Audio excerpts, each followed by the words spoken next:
আসসালামু আলাইকুম। আজকে যে ওষুধটা নিয়ে কথা বলবো সেই ওষুধটার নাম হলো ইমুনিস্টিম। তো ইমুনিস্টিম কখন ব্যবহার করবেন?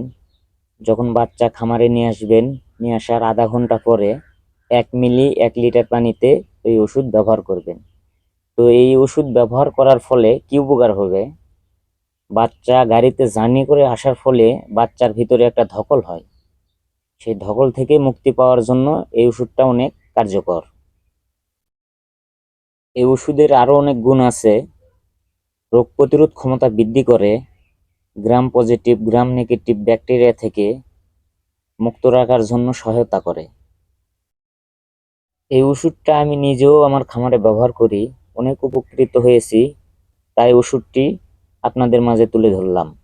তো আপনারাও চাইলে এই ওষুধটা ব্যবহার করতে পারেন। তো এই ওষুধের প্যাকেটের ভিতরে যে আর একটা প্যাকেট থাকে, সেই প্যাকেটটা দেখতে কেমন তা আপনাদেরকে এখন সেটাই দেখাইতাছি। ভিতরে যে প্যাকেটটা থাকে সেই প্যাকেটটা দেখতে এরকম।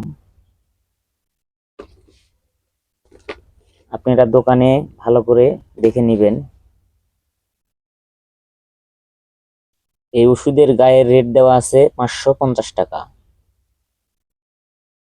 তো আপনারা এই ওষুধটি কিভাবে ব্যবহার করবেন? বাচ্চার বয়স যখন একদিন, একদিন থেকে 5 দিন পর্যন্ত প্রতিদিন এক বেলা করে আপনারা ব্যবহার করতে পারেন। 1 মিলি ওষুধ 1 লিটার পানিতে। যদি এই ভিডিওটা দেখে আপনারা উপকৃত হন, অবশ্যই আমার চ্যানেলটা সাবস্ক্রাইব করবেন। আর এরকম নতুন নতুন ভিডিও পেতে চাইলে বেল আইকনটা বাজায় দিবেন। সবাই ভালো থাকবেন। আল্লাহ হাফেজ।